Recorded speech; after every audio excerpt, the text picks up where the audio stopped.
ghostly hallway. I never believed in ghosts, spirits, apparitions, whatever you want to call them. They were just stories to me, tales to scare kids around a campfire. But that was before I took the night shift at the old roadside motel, the kind of place where you check in when you have nowhere else to go. It was a quiet, run-down establishment, a relic of the past with its flickering neon sign that buzzed more than it glowed. The motel sat on a lonely stretch of highway, miles away from the nearest town. It was the kind of place people passed without noticing, blending into the background of their journeys, forgotten as soon as they drove away. The first few nights were uneventful, even dull. I spent my shifts behind the front desk, half asleep, reading old magazines or watching the clock tick slowly towards the end of my shift. Most nights, there were only a handful of guests, travelers too tired to go any further. They were quiet, kept to themselves, and usually checked out at the crack of dawn. But then, there was that one night, the night that changed everything. It was the off-season, and the motel was nearly empty. Outside, the rain pounded against the windows, driven by a fierce wind that howled like something out of a nightmare. The power had flickered earlier, leaving the place shrouded in shadows that seemed to creep along the walls. I was sitting behind the desk, trying to stay awake. The fluorescent lights buzzed overhead, their cold, white glow doing little to chase away the darkness.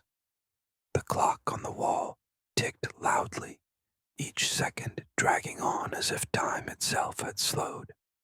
I was counting down the minutes until my shift ended when I heard it. A soft sound, like the rustle of fabric or the brush of fingers against the wall. I looked up, my eyes scanning the empty hallway. It was dimly lit, the lights casting long, eerie shadows that seemed to stretch into infinity.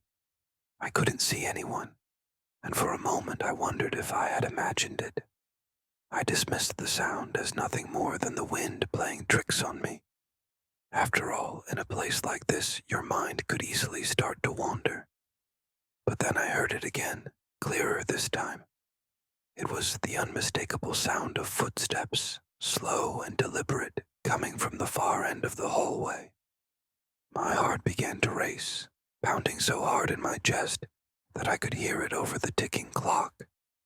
I knew that there shouldn't be anyone out there at this hour.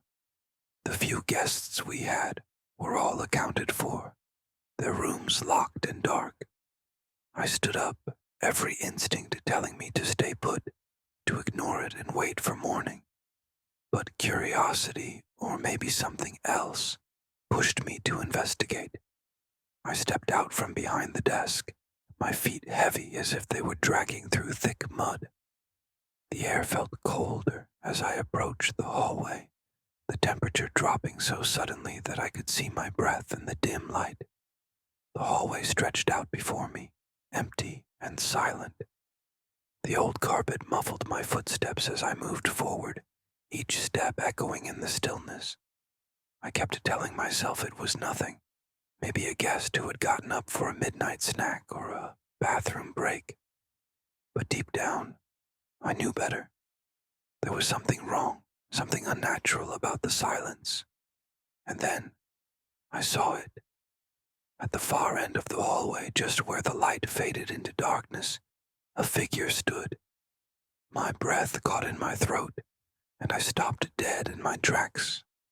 The figure was tall and slender, its form hazy and indistinct, as if it were made of smoke or mist. I couldn't see any details, no face, no features, just a vague outline of a human shape. It didn't move at first, just stood there, watching me. I felt a cold sweat break out on my forehead, a primal fear taking hold of me, rooting me to the spot. I wanted to run, to get away from whatever this thing was, but my legs wouldn't move. I was trapped, frozen by a terror that I couldn't understand. Then, slowly, the figure began to glide towards me. It didn't walk. It didn't even seem to touch the ground. It just floated, moving silently down the hallway, its form growing clearer as it approached. I could see now that it wasn't solid, its edges blurring and shifting as if it were a projection, something not entirely of this world. As it came closer, the temperature dropped even further. I could feel the cold seeping into my bones, chilling me to the core. My breath came out in ragged, foggy gasps, my body trembling with fear. The figure was only a few feet away now, close enough that I could see through it, see the wall behind it, distorted as if viewed through water. And then it stopped. It stood there, just out of arm's reach, its presence filling the hallway with an oppressive weight. I could feel its gaze, though it had no eyes, a cold, unfeeling stare that bore into me, seeing everything, knowing everything. I wanted to scream, to break the silence that was crushing me, but no sound came out.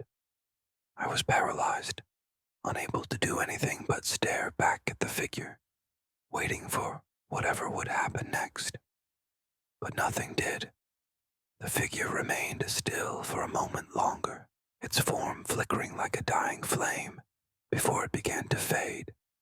It didn't disappear all at once, but slowly, as if dissolving into the air. The coldness lingered, the sense of dread remained, but the figure was gone, leaving me standing alone in the hallway, shaking and terrified. I don't know how long I stood there, but eventually I found the strength to move. I stumbled back to the front desk, my hands trembling so badly I could barely dial the number for the owner. I told him everything, my voice shaking as I recounted what I'd seen. He listened quietly, his tone calm, almost too calm, as if he had heard it all before. "You're not the first," he said after a long pause, "and you won't be the last." I wanted to quit, right then and there, to leave that place and never look back. But something kept me there. Maybe a need for answers, or maybe the fear that if I left, it would follow me. So I stayed, finishing my shift in a daze, jumping at every little sound, every creak of the old building. When morning finally came, I walked out of that motel and never returned. The owner didn't question it. He just nodded as if he understood. I don't know what I saw that night or what it wanted, but I do know one thing. The stories are real. There are things out there that we can't explain, things that don't belong in our world. And now, every time I pass a lonely motel on a dark stretch of highway, I can't help but wonder what lurks behind those thin walls, waiting for the next unsuspecting soul to wander in. The hidden camera. The Victorian bed and breakfast stood like a relic of a bygone era, nestled in the heart of a valley that seemed to cradle it with a gentle embrace. The rolling hills and dense forests surrounding it created a picture-perfect escape from the relentless grind of city life. Mark and I had been craving this kind of tranquility, a break from the noise, the deadlines, the endless race.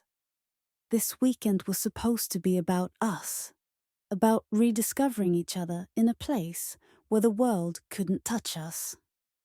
From the moment we arrived, it felt like we had stepped into another time. The mansion, with its intricate woodwork and ornate stained glass, exuded a quiet elegance. The owner, an older woman with a warm smile and eyes that seemed to carry stories of their own, welcomed us as if we were old friends returning home. Our room, tucked away in the attic, was the epitome of cozy charm. A sloping ceiling, a large four-poster bed, and a skylight that offered a stunning view of the stars. It was perfect. The first day passed like a dream. We wandered through the countryside, hand in hand, the world feeling far away and unimportant. Candlelit dinners followed, filled with laughter and the soft glow of rekindled love. That night, as we lay beneath the blanket of stars, I felt a sense of peace I hadn't known in years. But that peace was shattered the next night. We were exhausted from another day of exploring, our bodies pleasantly tired, our minds at ease. As I curled up next to Mark, something caught my eye. A faint, barely noticeable, blinking light in the corner of the room. It seemed to come from the smoke detector, but the rhythm of the blinking was odd, almost deliberate. At first, I dismissed it, chalking it up to a trick of the light or my tired eyes playing games. But as I stared longer, the unease in my chest grew. I nudged Mark awake, my voice trembling as I pointed out the light. He groggily glanced up, his initial skepticism giving way to concern as he too noticed the strange blinking. "It's probably nothing," he muttered, trying to reassure me. But I could hear the uncertainty in his voice. Something wasn't right. A growing sense of dread gnawed at my insides. I couldn't shake the feeling that we were being watched. The cozy room that had felt so safe, so intimate, now seemed sinister, every shadow hiding something, every creak in the floorboards a sign of an unseen presence. "Mark, what if it's a camera?" I whispered, the words feeling like ice on my tongue. His face hardened as he got out of bed, grabbing a chair to inspect the smoke detector. I watched, my heart pounding in my ears, as he carefully removed the device from the ceiling.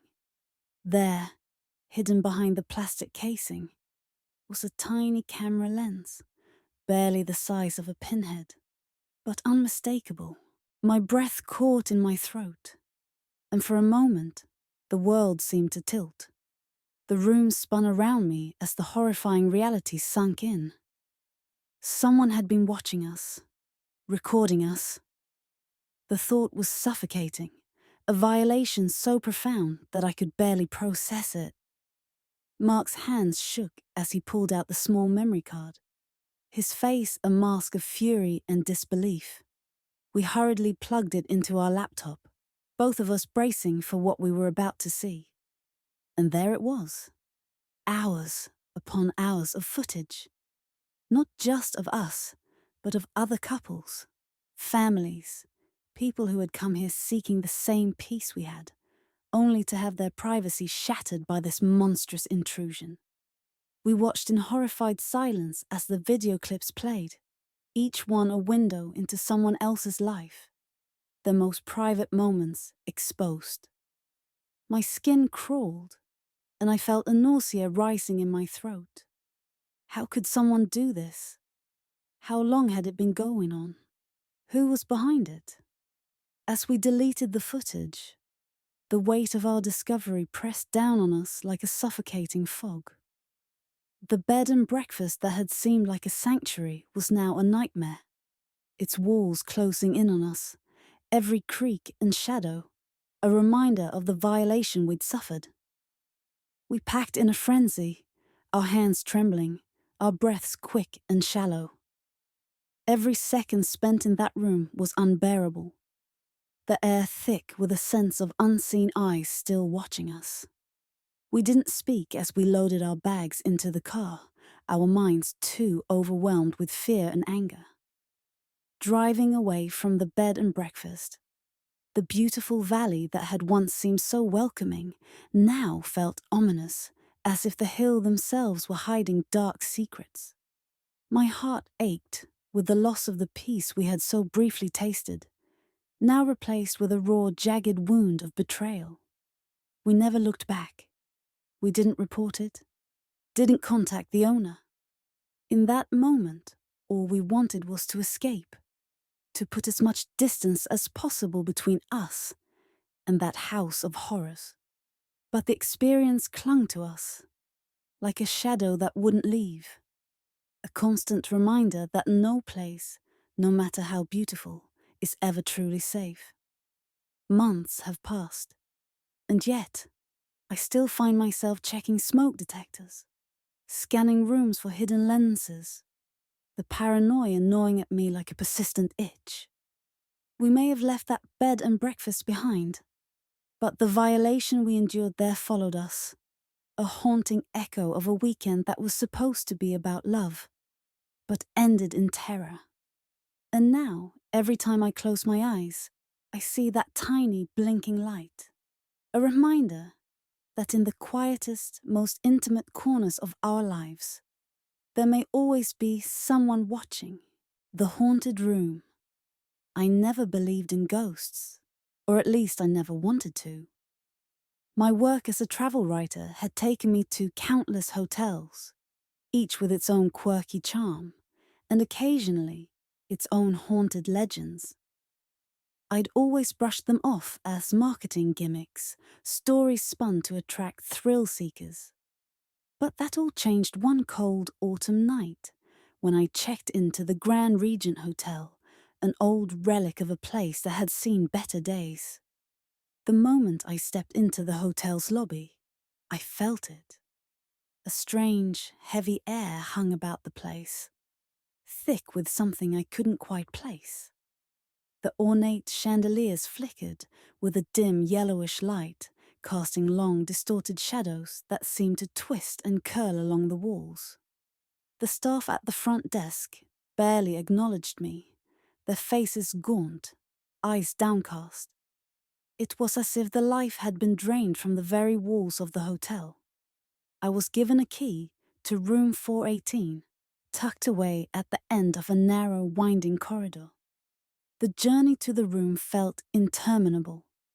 The hallway seemed to stretch on forever, the red carpet beneath my feet threadbare and musty. The only sound was the creaking of the floorboards as I walked, a sound that seemed to echo far louder than it should have. When I finally reached my door, I hesitated, key in hand. A cold draft snaked out from beneath the door, wrapping itself around my ankles like icy fingers. Inside, the room was eerily quiet. The furniture was old, antique even, with an air of faded grandeur that gave the place a certain charm. But something was off. The air was stale, as if it hadn't been disturbed in years. The temperature dropped noticeably as I stepped further inside, a cold that seeped into my bones and refused to leave. The centerpiece of the room was an old-fashioned four-poster bed, its once luxurious drapes now dusty and moth-eaten. An antique clock hung on the wall, ticking rhythmically, its sound filling the oppressive silence.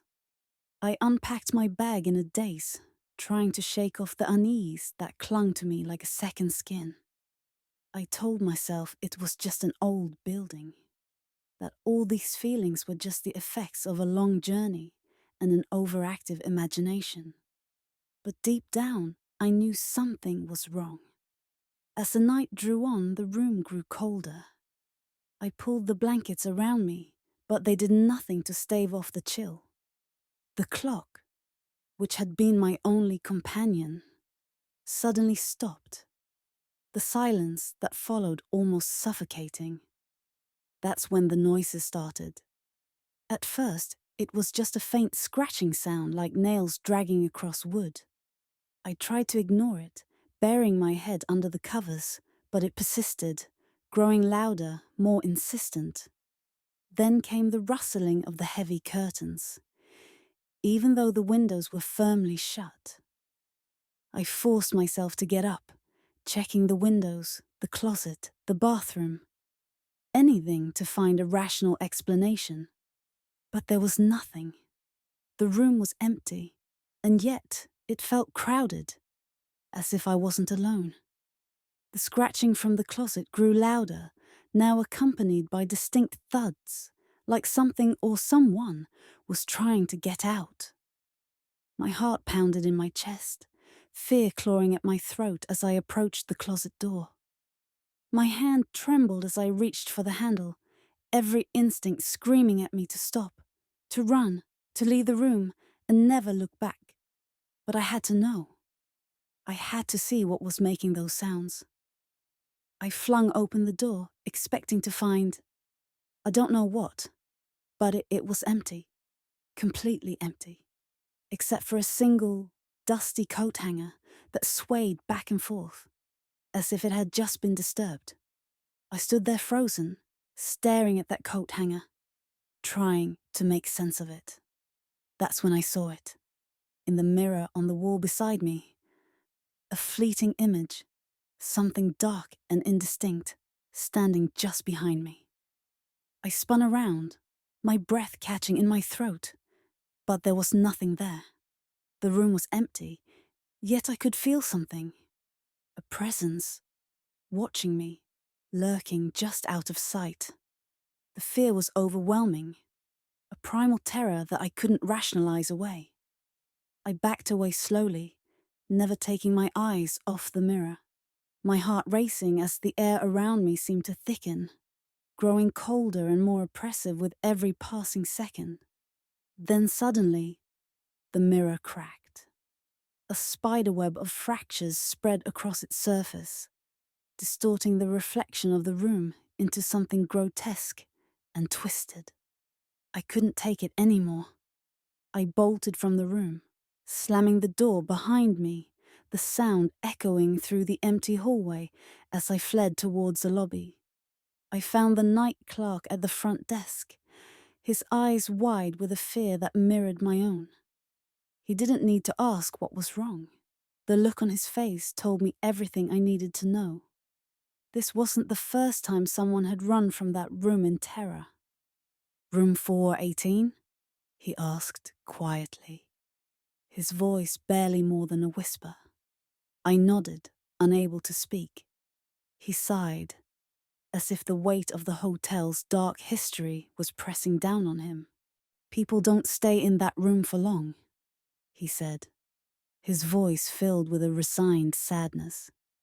"It's been like that for years.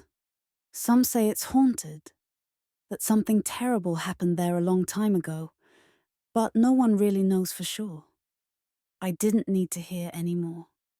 I left the hotel that night, never looking back, my heart still pounding in my chest long after I had driven away. The Grand Regent may have been just another old hotel with a spooky reputation, but what I experienced there was real. Too real to ever forget. To this day, I can't shake the feeling that something followed me out of that room. Something dark and malevolent that still lingers in the shadows, waiting, watching, biding its time. I'll never set foot in that hotel again. Some secrets I've learned are best left buried. And so, dear viewers, we come to the end of our journey into the dark heart of hotels and motels. The next time you find yourself checking into a seemingly ordinary room, remember the tales you've heard tonight. Until next time, stay safe and sleep tight, if you can.